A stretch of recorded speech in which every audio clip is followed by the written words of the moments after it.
Hello there, everyone. This is TexCoin. Oh my God, what do we have here? Okay, since you're already seeing this, you're probably wondering what happened. Somebody just started shooting it with a BB gun. Well, I'm gonna give you some information that you probably didn't know. And if you don't know this, look it up. I didn't know until I started researching and found out interesting stuff about this type of markings. So if you do see sun markings like this, save these coins up. You might be able to see something or um, actually maybe make good profit from it if you get a chance. But let me tell you what this can probably be. Look up the, I would say, wordings or definition of Rockwell test marks. Rockwell test markings. Okay. Now, what they supposed to be are supposed to be similar markings like this. Okay. I've placed a BB on this type, and these ones are too small. They're smaller than a BB shot. So it's not going to fit on here. Okay, they're different markings. Now, this one here, I found this one maybe about, I would say, 4 or 5 years ago. And this one I found, I would say, 2 or 3 weeks ago. Now, this one is a 1974 Denver Mint. And this one is a 1974. And the reason I have this ones here is to show you the normal uppers, which have no markings or indents, punctures. Well, I would say they're indents, not punctured, because they don't go straight through the coin, the planchet. But this is your normal 1974 half dollar Kennedy coins. Okay, this is 50 cents. Okay, the reason I got ahead of myself because I know you guys are wondering what the heck was going on with this dents that we have in here. Well, I started researching and stuff, and I've found many coins with this type, even pennies that are similar. I've sent some to for grading. As a matter of fact, I sent I want to say it was a 1985 half dollar coin, and it was classified as undetermined.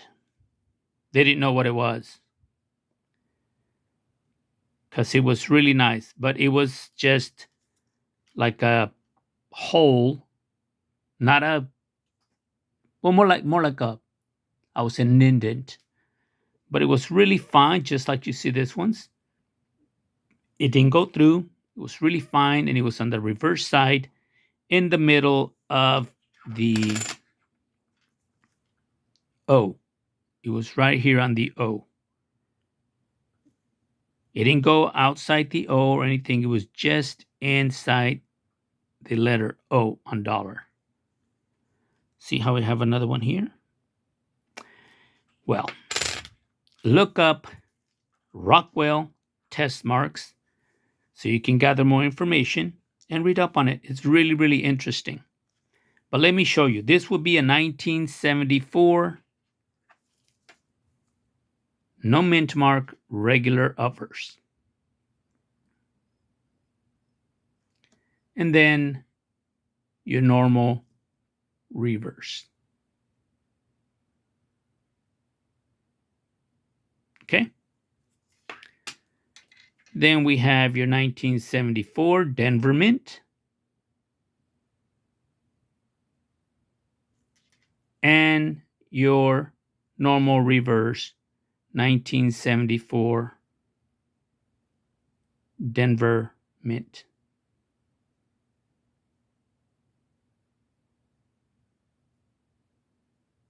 Okay. Of course, your ridges on the rim. But then, let's go to this one first. 1974, no mint mark.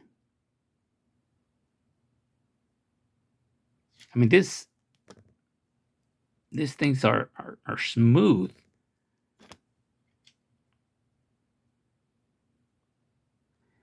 Now, what I read up on the Rockwell test marks was they get like a pen type of object, and they press on the with some force, of course, press on the planchet, on the metal planchet itself, to test the strength of the planchet of the metal. That's why they use this test marks. This I don't know what they use now, but they're like, I would say, ice picks, but with not a pointy type of a point to it. It's more like the way you see it there. And they put some pressure on the whatever they use on the machine, and it's supposed to resist without puncturing through, which that's to measure the strength or the surface of the planchet of the metal. That's why they use this type of test marks on coins. When they do that and they test the strength of the metal or of the planchet, they're not supposed to be out on circulation. Okay, this test coins, when they use this type of coins to measure the planchet, they're not supposed to be going out on circulation. So just so you would know.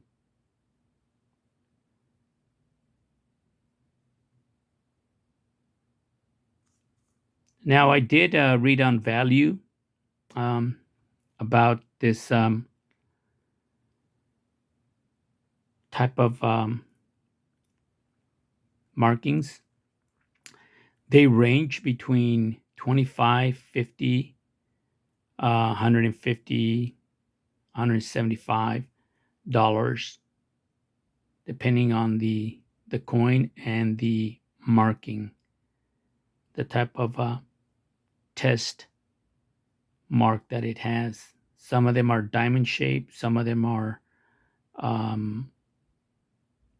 round shaped like this one, some of them are smaller.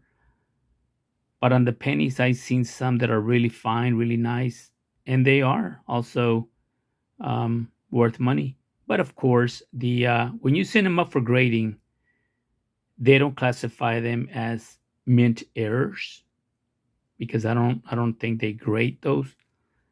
So I really don't know how they can be classified as Rockwell test marks unless you send them to somebody who really knows and is able to determine